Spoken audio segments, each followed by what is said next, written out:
So we're going, continuing on with the explanation of the text of Abi Shujā, the text of Abu Shujā, which is a very famous introductory booklet or introductory text in the Islamic law according to the madhab of Al-Imam Al-Shafi'i radiyallahu anhu. And so this is a famous text. Every student of Islamic knowledge who learns formally, whether that be in the academia structure of learning in Islamic university with a degree and with credits, etc., semesters and tests and things like that, or whether that student of knowledge he learned organically, for example, from his teacher face to face, and without that academic structure, but just taking the knowledge, absorbing the knowledge, being tested by his teacher, etc., becoming well-rooted in the knowledge along with implementation. In both those cases, this book is taught to those beginner students in the Islamic law, according to the school of Imam Al-Shafi'i, and if that's what they're following. So now we were explaining the integrals of WuDuu, and we said that integral is defined as a component of an act that without which the act would be invalid. So for example, in order for the wudu to be valid, according to Imam Al-Shafi'i, you have to have the intention. So if the person, when they're doing the actions of wudu, if they don't have an intention of performing wudu, then the wudu is not valid. Why? Because the intention is an integral of the wudu. It is called fard, wajib, and rukun in the Shafi'i school. So we were mentioning the integrals of wudu. We said that they were 6. We said that the 6 integrals of wudu are the intention when washing the face, washing the hands with the elbows, wet wiping part of the head, washing the feet with the ankles, and adhering to the aforementioned order. So those are the 6 integrals of wudu. And we were explaining them one by one. We talked about the intention. We mentioned about the intention that it is an act of the heart and that it occurs fast, instantly, and that there is no need to visualize words passing over the heart. It is not something that should cause an obsessive type of compulsive type of action. The person should not fall prey to the shaitan when he is performing the acts of worship and thinking that, for example, he somehow didn't do it right, or how he somehow messed up, or he somehow didn't have the intention. Because of course the shaitan, his goal is not to correct your wudu. The shaitan does not want you to have a correct wudu. So what the shaitan is going to do is going to make you doubt and second guess, and going to make you feel like you did not perform, let's say, the intention. Or with other types of acts, the shaitan wants to make you think that you missed the spot, or that you didn't wash that part, or that the water didn't reach that part. And so that can all be avoided, of course, with the knowledge. But as far as the intention is the motive behind the action. So when the person goes and he knows that it's time to pray, and he stands up and he goes to the sink and he starts washing his face, what's the reason that he's doing that? That reason is the intention. If he's washing his face because he has some dirt or debris on his face and he wants to remove it, then that's not the intention of wudu. If he's washing his face because he knows it's time to pray and he needs to do the ritual purification, that's the intention. So we said that when the person starts washing, or when the person first washes their face, there has to be an intention present. And so what is meant by that is that his heart is not devoid of any intention when he starts washing his face. Just that the intention is present when he starts washing his face. And it does not mean that he has to synchronize the insertion of the intention into the heart with the first washing of the face. So some people might misunderstand that, might think that, but that's not the case. So when the author says one would have the intention to perform wudu while washing the first part of one's face, it doesn't mean that the intention is made at the same time as the person is washing their face. The intention can be made beforehand, it's just that when the person first washes their face, the intention has to be present. Then we mentioned about washing the face, and we gave the boundaries of the face. The boundaries of the face vertically are from the normal hairline to the chin, and horizontally from ear to ear. And we mentioned that that entire area that is basically the jawline, the water has to reach all those parts, and even the space between the sideburn and the ear, and even there's some hair that exists at the temple that would fall under the line from the normal hairline to the where the ear meets the head, and so that also needs to be washed. So if there's hair there, the hair must be completely washed, and then down the jawline, along the sides, and everything in between. We mentioned the case of if the man has a thick beard, he is not obligated to make the water reach the skin.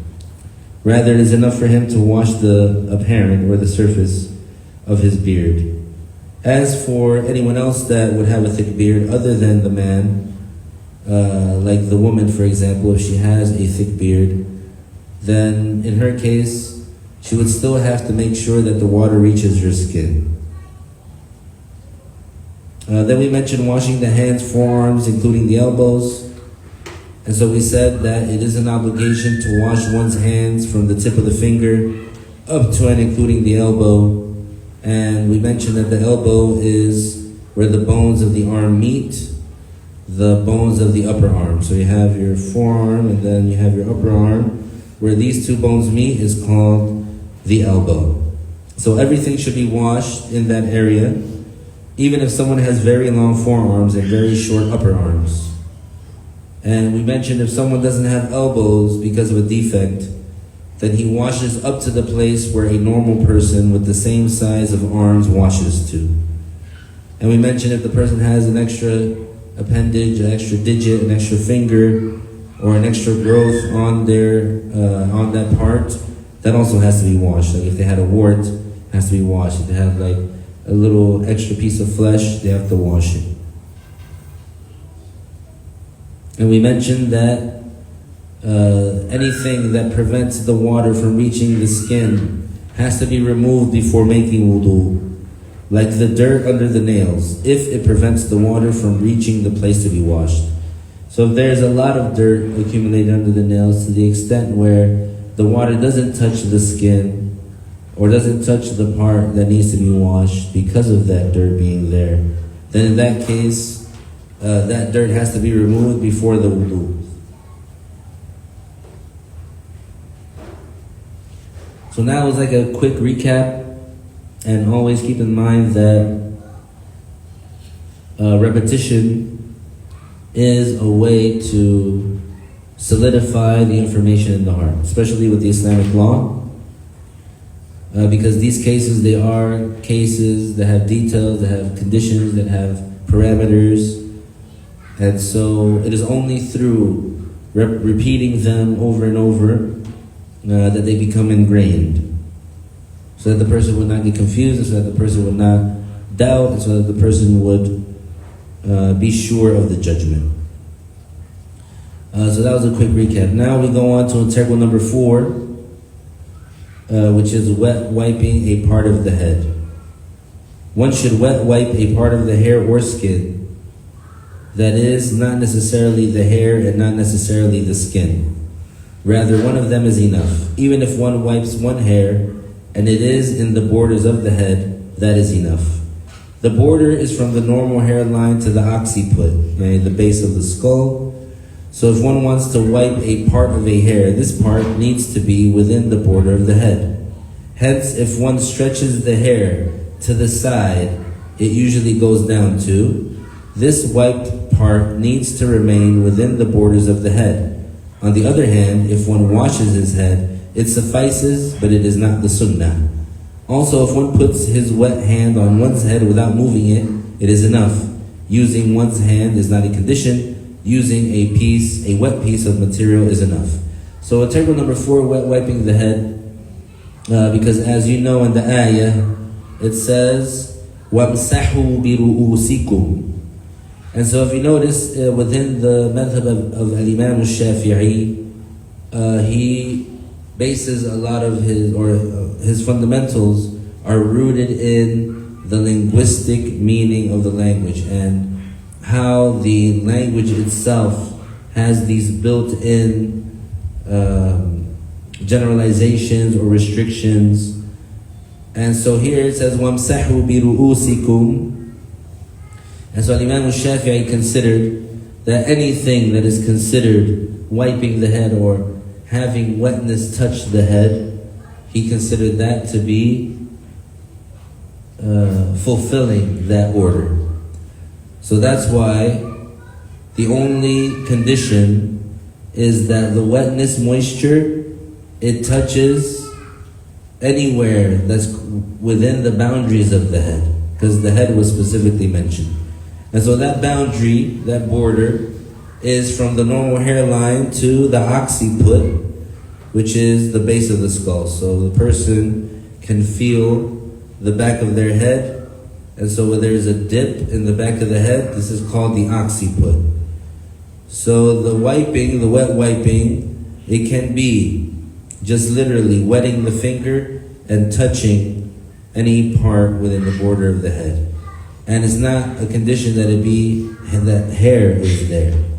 So let's say if the person had a bald spot and they wet their finger and they touched that bald spot, and the moisture got on that bald spot and it's within the boundaries of the head, then according to Imam al-Shafi'i, that is enough to consider, or for it to be considered, that the order was fulfilled. وَامْسَحُوا بِرُؤُوسِكُمْ. Other Imams, they say that you have to wet wipe more. So Imam Abu Hanifa radiallahu anhu, he made like a fourth of the head, the 4-finger span of the head, at least that much. And Imam Malik said the whole head. So it's best to not do the minimum according to a Shafi'i, so that wiping of the head, that wet wiping of the head, would be considered valid according to all the Imams of the Islamic law. But to be technical, within the Shafi'i school, if someone just got moisture on one spot within their head, that's enough for wudu. And it's not a condition that it happened with one's own hand. And it's not a condition that, let's say, if the person has some sort of head covering or fabric, if he wets the thing that's on his head and the moisture goes through and touches his head, that would be enough. So let's say a woman that wants to make wudu, if she's going to wet wipe her head, she can simply wet it through her hijab if she needs to.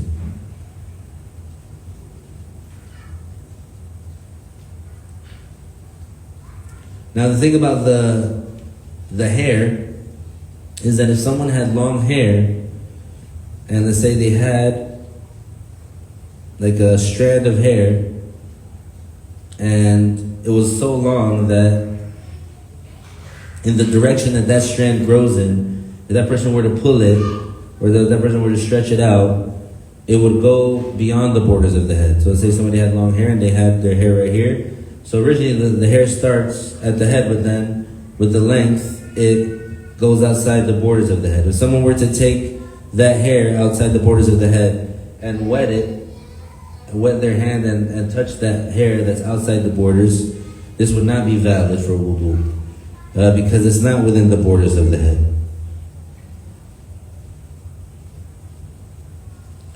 Any questions about that before moving on? Yeah.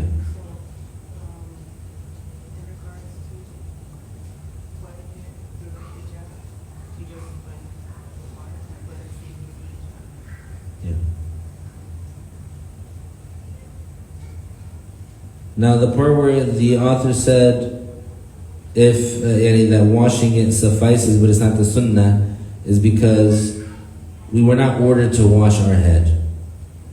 For the wudu, we were ordered to just wet wipe it, and rub it or wet it or touch it with moisture. So since that's the order that was given, that's why, and it's not sunnah to do other than what was ordered. However, if the person did wash it, it would still be valid. But they shouldn't do it. They should follow what the Quran ordered. The fifth integral is washing the feet up to and including the ankles. For those who have the book, we're on page 43, the third paragraph, where it says number 5. Washing the feet up to and including the ankles. The ankles are the two bones protruding on both sides of the foot. One needs to wash both of them when making wudu. If a person does not have ankles, then he checks with someone who has ankles and similar size to him and washes to that place. If half of his foot is cut off, one washes the other half. If one was wearing a khuf in a valid manner, then one needs to wash his feet or wipe on the foot gear khuf. So we'll talk about the khuf, which is basically a certain type of footwear that has certain conditions, that if those conditions are satisfied and the Muslim, he wears them on complete purification, then afterwards, if he were to break his wudu and he wanted to make wudu again, he would be able to make the wudu as he normally does, except for when he gets to the feet, he just wet wipes them like as he would wet wipe his head. He doesn't wash them, doesn't take off the footwear and then have to take off his socks and then wash his feet. He can simply rub the top part of the shoe or the hoof with a wet hand, and that would suffice for that. And the person would be able to pray like that, keeping that footwear on. So this is something that is a facility for the nation of Prophet Muhammad sallallahu alayhi wasallam. So if the Muslim was wearing the khuf, he has the option to wash his feet or to wet wipe them. That's why they mention here that he's obligated to wash his feet, except if he was wearing the khuf in a valid manner, he would be able to, instead of washing, he can wet wipe. Number 6 is observing the aforementioned order. This means it is an integral to observe the order of the integrals in their order. Having the intention, washing the face, washing the hands up to and including the elbows, wiping the head, and then washing the feet including the ankles. That's the order. If one does not observe the order, one's wudu would not be valid. Hence, if one, for example, washes the face with the intention, and then wipes one's head, and then washes one's feet before praying, this person needs to continue the wudu by washing one's arms and then the rest of the integrals. The scholars said that one needs to observe the order of these integrals because the companions narrated how the Prophet ﷺ made wudu in many places, and in all the cases, he always observed the order. The Prophet ﷺ teaches us by his doing. There are other proofs, but this is one of them. There are other proofs for the fact that we have to observe the order. And it's not just only relying on the fact that every time or in many times where the Prophet ﷺ made wudu, that he followed that same order. That's not the only proof that the Shafi'i scholars have to say that following the order is an integral.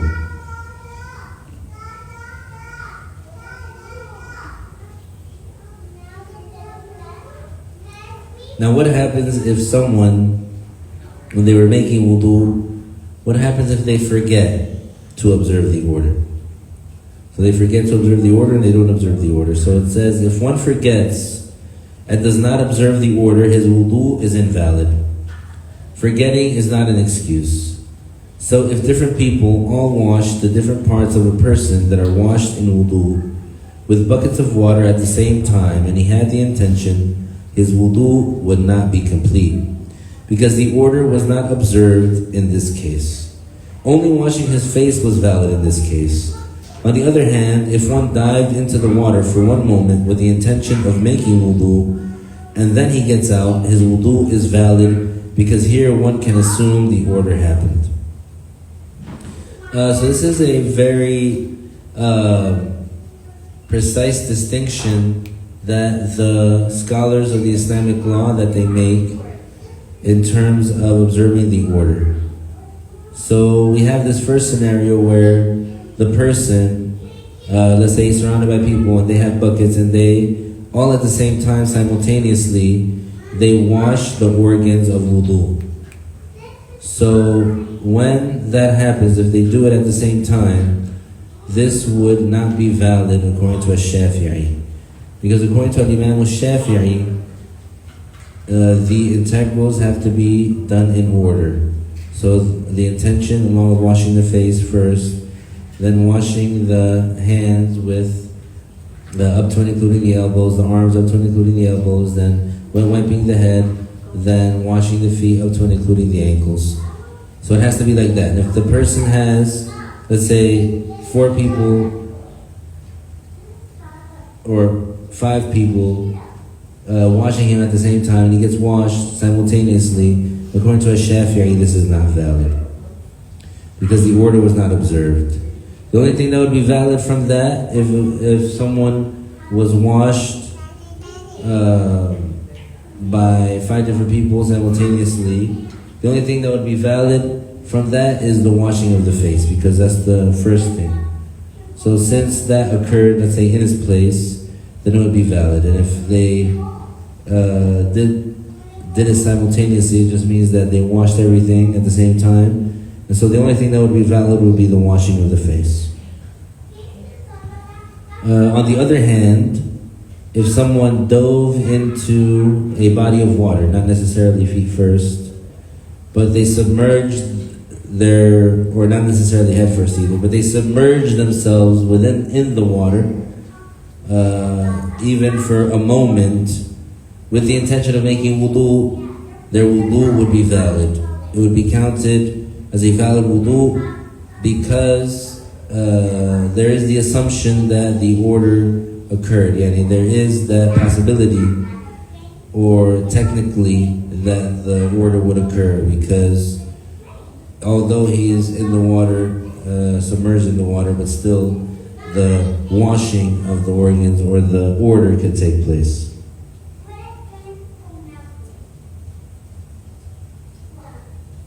Now if a person forgot, let's say he started with his face and then, for example, he got distracted and he went straight to wiping his head, and then he started washing his feet, and then he remembered, oh no, I didn't wash my arms, for example. So he has to go back to that and continue from there. And if he forgets completely and he thinks that he made wudu without washing his arms, or he washed his face with the intention and he then washed his arms, and then he washed his feet, and then he wiped his head, then here also, then his wudu would not be valid. And if he remembers, then he would have to go back to just, after he washed his arms, he would have to wipe his head and then wash his feet.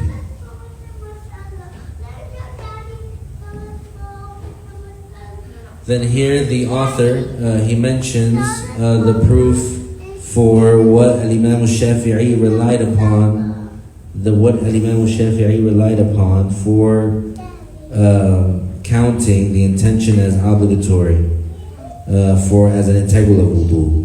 So the author says here that the proof that the intention is obligatory is the hadith narrated by Bukhari, in which the Prophet ﷺ said, "Innamal a'malu bin-niyyat." It means the acts of worship are valid only with the proper intention. And so this hadith, it is confirmed, it is agreed upon. None of the Imams doubt its strength.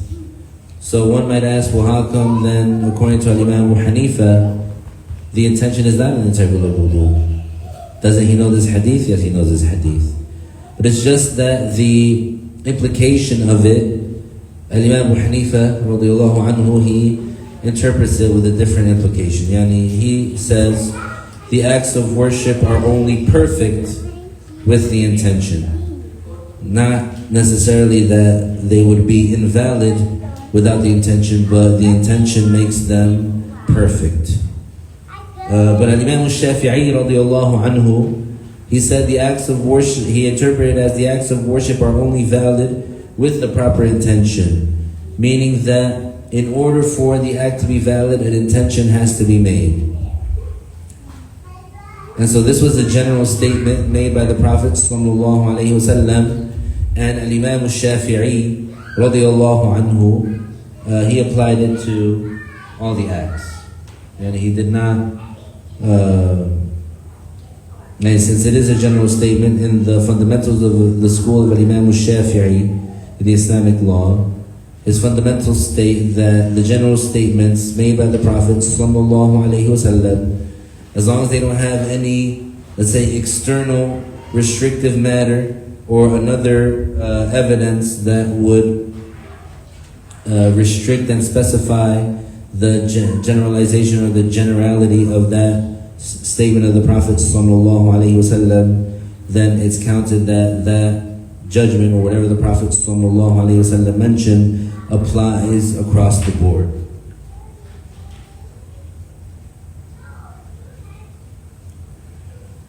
Now the proof for washing the face, hands, wiping the head, and washing the feet is verse number 6 of Surah Al-Ma'idah. يا أيها الذين آمنوا إذا قمتم إلى الصلاة فاغسلوا وجوهكم وأيديكم إلى المرافق وامسحوا برؤوسكم وأرجلكم إلى الكعبين. It means, all you who believed, if you want to pray, wash your faces, wash your forearms up to and including the elbows, wipe on your head, and wash your feet including the ankles.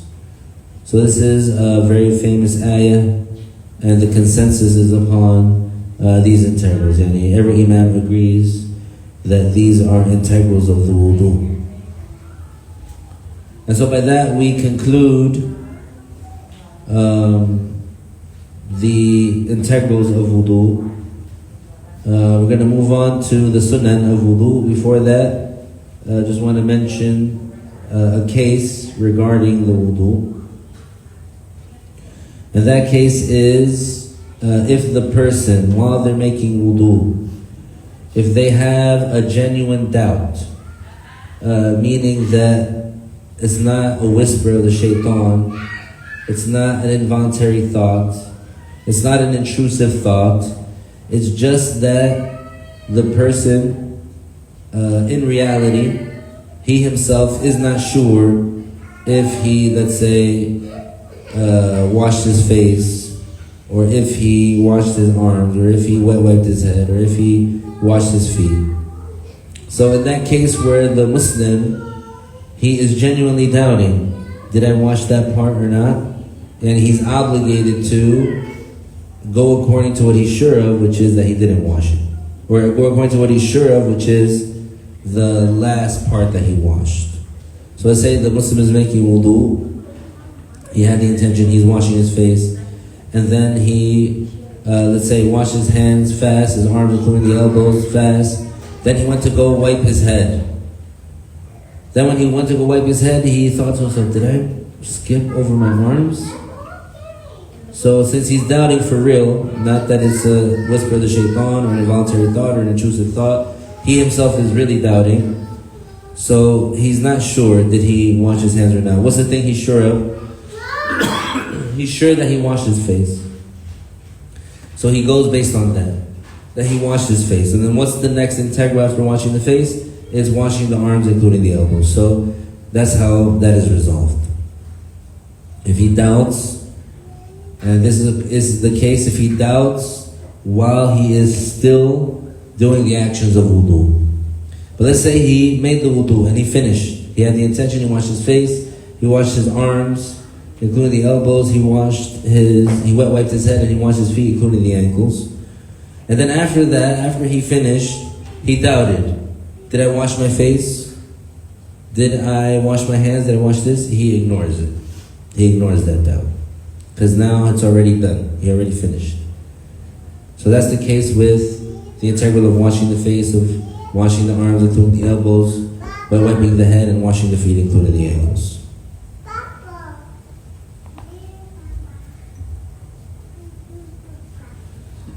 And the same thing applies if the Muslim, he's washing the part and he doubts if, let's say, one section of that part got washed. He has to make sure he washes it. And again, while he's in the process of making wudu. Now we're going to mention the recommended matters, the Sunnan of wudu. The author here, he mentions 10.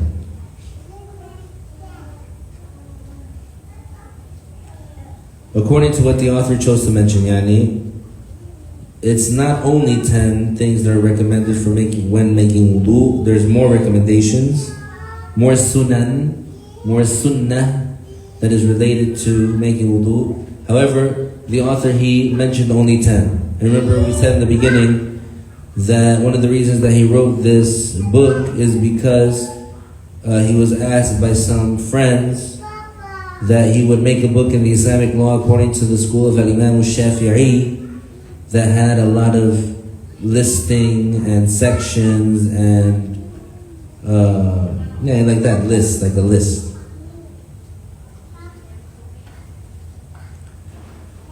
So when he says in the matan that the recommended matters of wudu are 10, and he doesn't mean only 10. So the author said, the sunnah recommended matters in wudu are 10, according to what the author chose to mention. However, truly there are more. Some scholars said the sunan are 50, 50 different things that are sunnah. Judge Abu Shujā chose 10 to mention, even though he said 10, but he actually mentioned 11. The first is saying Bismillah. It is sunnah to say Bismillah at the beginning of wudu while washing the hands. One says it at the beginning even if one is junub, but one intends dhikr and not recitation of the Quran. It is disliked for one to leave out the basmalah on purpose. If one leaves it out on purpose or because one forgot, it is recommended to say it while making wudu and to say awwalahu wa akhirah. That is, Bismillahir Rahmanir Rahim, awwalahu wa akhirah. So talking about the basmalah, this, when we say the recommended matters of wudu, it means that if the Muslim doesn't do it, his wudu is still valid. But some of these recommended matters, if the Muslim leaves them out on purpose, then he won't get reward for his wudu, and he loses the reward. So one of those things is saying the basmalah. And that's the least amount that the person would have to say, or the least amount that the person would have to say, so that he can get the virtue of doing the sunnah is Bismillah.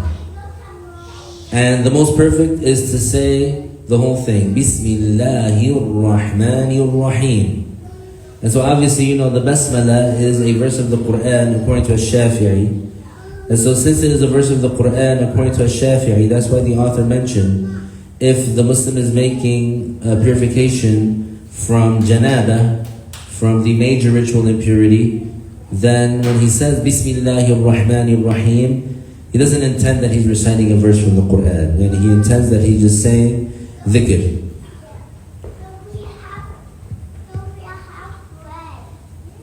Now, what is the when is the moment when the person should say the basmalah? The author said it's when the person is washing his hands and he intends along with it the sunnah of wudu. And we're going to get to the washing the hands part.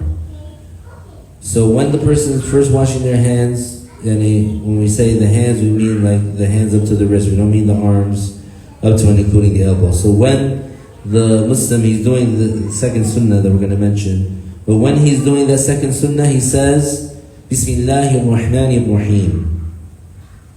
If he leaves out saying Bismillahir Rahmanir Rahim at the beginning of his wudu, whether that was on purpose or because he forgot, he is still encouraged and recommended to say it wherever he is in his process of making wudu. Wherever he is in the process of doing the wudu. So let's say he washes his hands, then he washes his face with the intention, then he was about to wash his arms up to and including the elbows, and he remembered that he didn't say Bismillahir Rahmanir Rahim. He's encouraged to say it then. And he adds to it, Awwalahu wa akhirah. Awwalahu wa akhirah.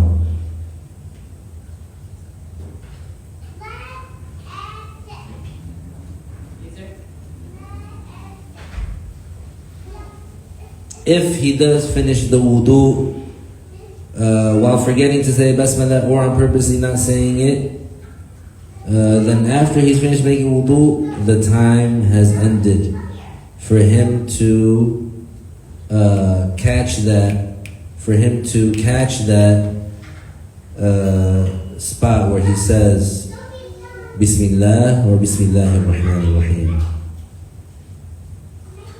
And he won't be able to say it and get the sunnah after he finishes. So the second sunnah mentioned is washing the hands before immersing them in the water. If one is making wudu and he is taking the water from a container, so he is immersing his hand, it is sunnah to wash his hands 3 times first, because the Prophet ﷺ told us to do it. He does that before rinsing his mouth. He washes them 3 times even if he is sure his hands are pure. Still, it is sunnah to wash his hands following the teaching of the Prophet ﷺ in that. But if there is a possibility that his hands have najasa, filth on them, such that he woke up, for example, and he wants to make wudu and he does not know about his hands, in this case it is disliked to leave out washing the hands before immersing them in the container. Of course, what is meant here if it is little water. However, if it is a lot, then it is not disliked. So here we have washing the hands. So here we have a scenario. The person that's making the wudu, sometimes he would be scooping water out of a bucket, for example.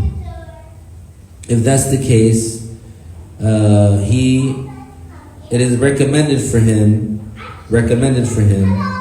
to wash them 3 times before putting his hand inside of the water, inside of the bucket.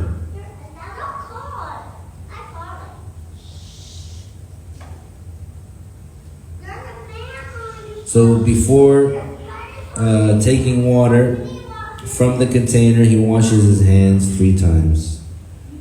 And if he was doubting about whether or not there was filth on his hands, it's disliked for him to insert his hands in the water.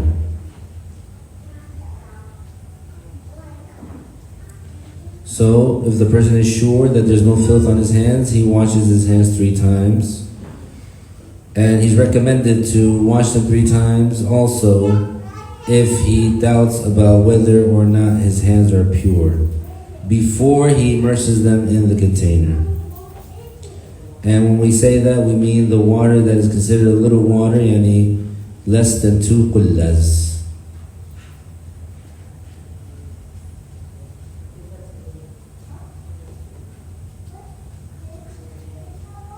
The third is rinsing the mouth. This is called malmadah. Malmadah. It is sunnah to rinse one's mouth when making wudu. It is enough to put water in one's mouth even if one does not swirl it or spit it. But one does it with the intention of sunnah, it is enough. But to do it in the perfect way, one spits the water out after swirling it in one's mouth. So as you're going to notice this theme, when it comes to certain sunnahs, when it comes to the sunnah, there is like a minimum amount that the person, if they do it, it'll be considered that they achieved the sunnah. But then there's a least perfect way of doing it, and then there's the most perfect way of doing it. So to get the basic virtue of doing the sunnah of washing the mouth, rinsing the mouth, the maldah, it is enough to just have water put in the mouth, put water in the mouth. Even if the person doesn't swirl it around and spit it out. And even if the person, say, swirls it around, he doesn't have to spit it out, he can swallow it. But the minimum, or to get the virtue, the basic virtue of the sunnah, he just puts the water in his mouth. They call that aslu sunnah, the basic virtue of the sunnah. However, the most perfect is to swirl it in the mouth and to spit it out. Then the fourth recommended matter mentioned is rinsing the inner part of the nose. This is called al-istinshaq. This sunnah occurs by introducing the water to the nose, even if one does not sniff it or does not take it out of one's nose. However, if one wants the perfect way, one sniffs the water and then takes it out. It is better to exaggerate in sniffing, that is, to take the water deep, except if one is fasting. Also, it is better to use one handful for both, mouth and nose, instead of using one handful for the mouth and another handful for the nose. The best way to rinse the mouth and nose is to take one handful of water to rinse the mouth and nose, and to do that a total of 3 times. This is better than one handful of water and rinsing. This is better than one handful of water and rinsing the mouth and doing that 3 times, and then the nose 3 times. So it seems like there is just some typo in the sentence structure. It's saying it's better than one handful and rinsing the mouth and doing that 3 times, and then the nose 3 times. So we mentioned sunnah number 3 and number 4.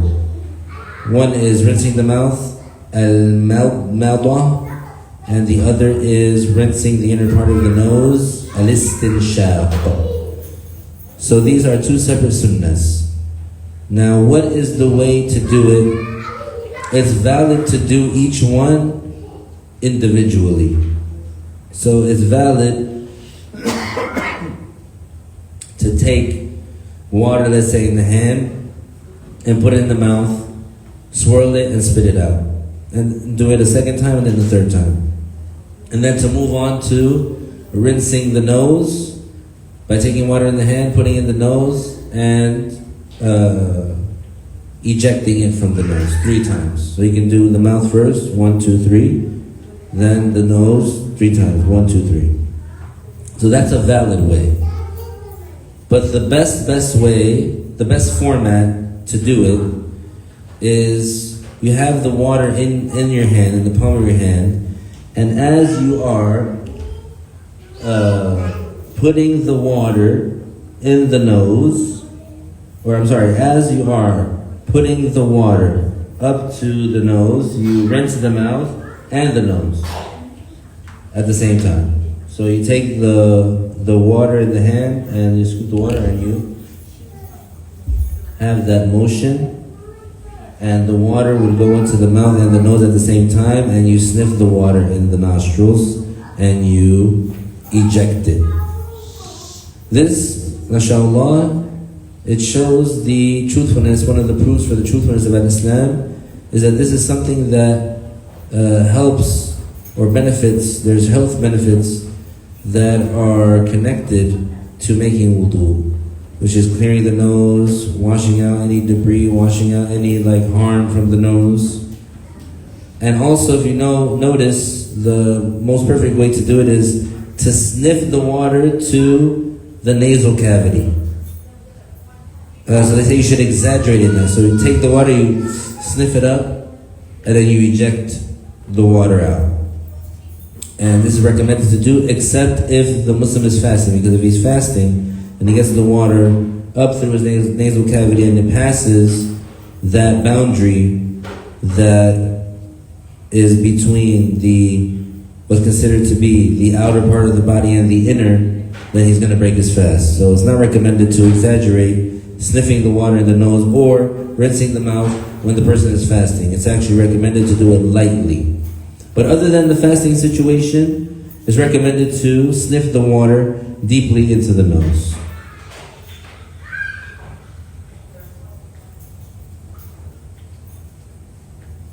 Number 5 is wiping the whole head. It is sunnah to wipe the whole head, following the Prophet ﷺ, because the Prophet used to wipe the whole head, and because some imams said it is an obligation to wash the whole head when making WuDuu. If a person is wearing a turban on his head and he does not want to take it off, he wipes part of his head and continues wiping on the imamah, on the turban. The best way is to put the 2 index fingers on the front part of the head and put the thumb on the temple and take your hands back.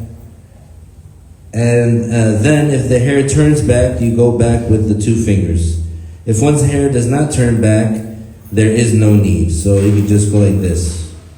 So if it turns back, and if his hair is long enough where it would turn back, it would have a front part, like an under part.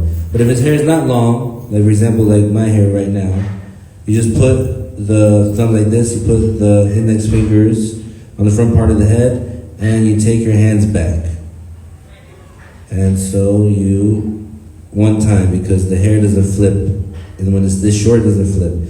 If it does flip, then you go back and you go forth. You go back to the front. And one does that 3 times. Number 6 is wiping both sides of the ears with new water. One wipes the ears with one's wet hands with water other than the water one used for one's head. The way to wipe the ears is to put one's 2 index fingers in the ear canal, and then one runs the thumbs through the apparent part and swipes the back. So, and then for more benefit, one puts one's palms on the ear, and one does this 3 times. Yani he gently puts his palms on his ears like that after he does it the 3 times. So he puts his index fingers in his ear canal, and he goes along the ridges of his ear with his index finger, goes along the ridges of his ear, and with his thumb he wipes the back of his ear. And then when he does that 3 times with new water, and then he gently touches his or squeezes his ears. Number 7 is running the fingers through one's beard. It is not an obligation for the man to wash the inner part of his thick beard, but it is sunnah to run his fingers through it with water. The best in that is to use his right hand to do it and go from the neck towards the chin. So he would insert his fingers from his neck and he would go towards his chin. And with his wet fingers, he would go towards his chin. So that is the best way to do it, but just doing it and just running the fingers through the thick beard and with water is the sunnah happens. Number 8 is going with the finger between the digits of the hands and feet. This is sunnah to do if the water gets to these areas without introducing your finger. Otherwise, if it does not, then it is obligatory. For example, if someone's fingers are not connected, but they are closed, then one needs to put one's finger to let water reach in between. The best way is to crisscross the fingers, right, to put them like that, or to do like that.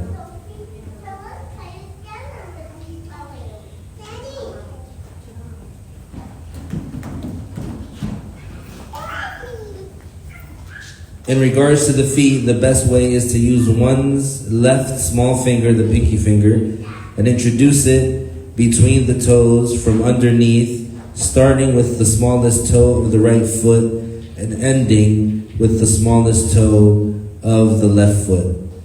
So, let's say this was the foot, and so he has his pinky finger. He starts from the right pinky, then he goes across towards the left, and let's say this was still the left pinky finger, and he goes like this all the way to the end.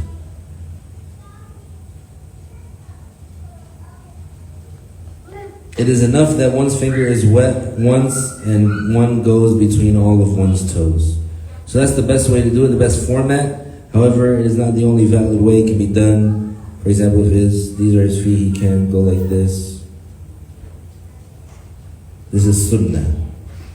Now, when they were saying earlier about if someone's fingers are not connected, but they are closed, so sometimes a person would have his skin would be connected, there'll be like some webbing, like a web here, like a duck.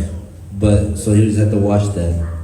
But sometimes a person, and it usually happens with the feet, but it's possible it could happen with the hands. The person's fingers or digits, they would be like crowding on top of each other. Like naturally they stay like that. And so there's this seal that occurs. A person won't be able to get water in there unless he puts the finger through.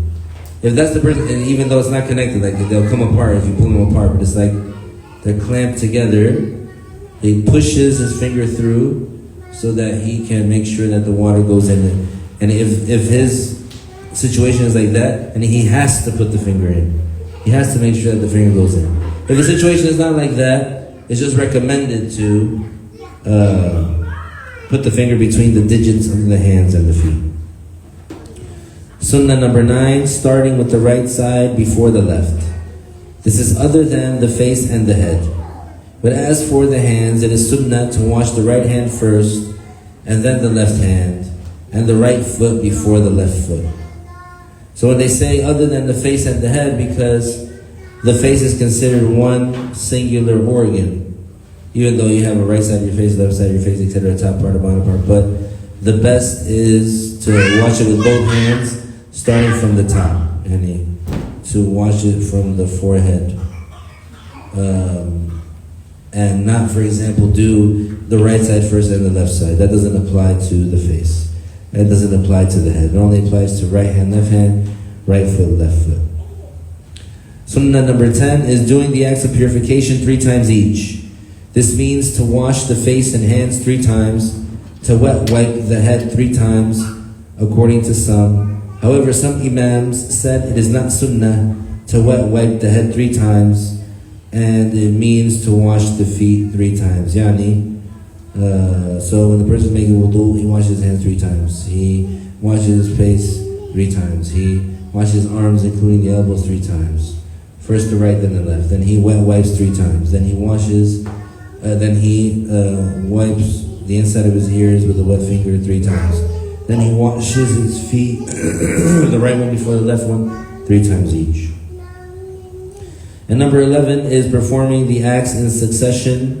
It's called al-muwalat. This means to make the acts of WuDuu in succession, one after another, to wash the organ before the one before it dries. So one washes one's face a second time before it dries from the first time. One washes the right hand before the face dries, and one washes the left arm before the right arm dries. And one wet wipes the head before the left arm dries, and one washes the feet before the head dries, and one washes the left foot before the right foot dries. This is considering the weather is in moderate conditions. The wind is not strong and the heat is not strong. If one is standing in the wind, the organ dries faster, and if one is in a cold climate, it takes longer. So here they mean about before the organ dries, and they mean under normal circumstances, if that organ were to dry naturally, and not because of, let's say, the weather, because let's say if it would be very hot, then the organ would dry very fast. If anybody's been in an arid type of weather, like a desert type of weather, and you're in the sun, and it's hot, it's as if the water evaporates off of you. So before you even finish making wudu, you feel like you're dry. And the other verse is also true. In some places, and you stay wet for a long time because the weather is not conducive to the fast drying. So neither of these extremes are taken as a metric for the succession. Rather, the succession is measured, the metric of it is measured by the moderate circumstances. So basically, if the person, let's say, washes his face, and then let's say he waits 15 minutes, he does something else, before he continues on washing his arms and then wiping his head and then his feet. This is valid as long as nothing occurred that breaks the wudu in between the time that he washed his face and in between the time that he washed his arms. But it is not recommended. It is disliked to do that. And Allah Ta'ala knows best. We'll mention that last paragraph inshallah in the next class, and then we'll continue after that inshallah to some of the etiquettes and manners related to al-istinja and to answering the call of nature. And Allah Ta'ala knows best. If there are any questions, put them in the chat. I see some here.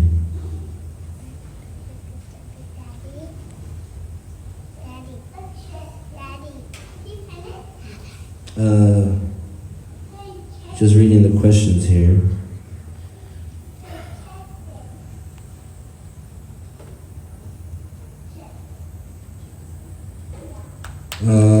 That question, I'll answer it in private.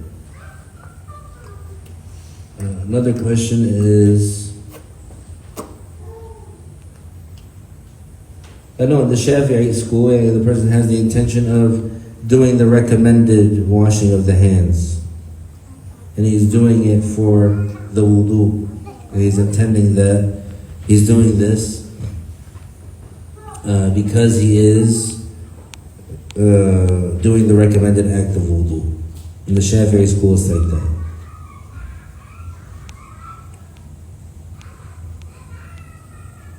Another question is a very also important question. It says, explain how you recommend saying Bismillah when washing the hands if you are in a bathroom. It says, is it not wrong to speak in the bathroom? Is it valid to say Bismillah before entering to do wudu? So this question is very important. Alhamdulillah, this is the way to benefit. The Prophet sallallahu alaihi wasallam, he said, Shifa'ul 'i as-su'al, which means the remedy of ignorance is to ask, yani to seek knowledge. So first starting with the original judgment, as we're going to come in the next chapter is going to mention, is that for the disliked aspect of speaking in the bathroom, disliked, not forbidden, is when the person is in the process of the filth exiting from him. So it's recommended in that case, and it's disliked in that case, to talk while it's coming out. As for being in the bathroom itself, it's not forbidden to speak while you're in the bathroom. Now for the dhikr, for saying the name of Allah, it is disliked to say the name of Allah while in the bathroom. So how does someone perform the sunnah of saying Bismillahir Rahmanir Rahim, washing their hands 3 times when they're making wudu, or saying Bismillah at all while in the process of making wudu? So that there's many ways to do it. Number 1, make wudu outside of the bathroom. So in the kitchen, or in some houses, there is like the toilet or the the place where people use to answer the call of nature, and then there's a sink outside of that. So that also is one way. And if not, if the sink and the place where the person deposits the excrement or whatever comes out of him, if it's all in the same room, then he can easily take a little bit of water in his palm, step out of the bathroom, say Bismillahir Rahmanir Rahim 3 times while washing his hands 3 times, and then he steps in and he continues his wudu. Hopefully that answers the question. If there are any other questions, if there are no other questions, we'll conclude.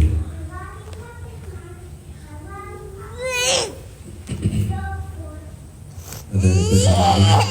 فالمهلل لا إله إلا الله اللهم صل على سيدنا محمد وعلى آله وصحبه وسلم ربي اغفر لي وللمؤمنين والمؤمنات بارك الله فيكم السلام عليكم.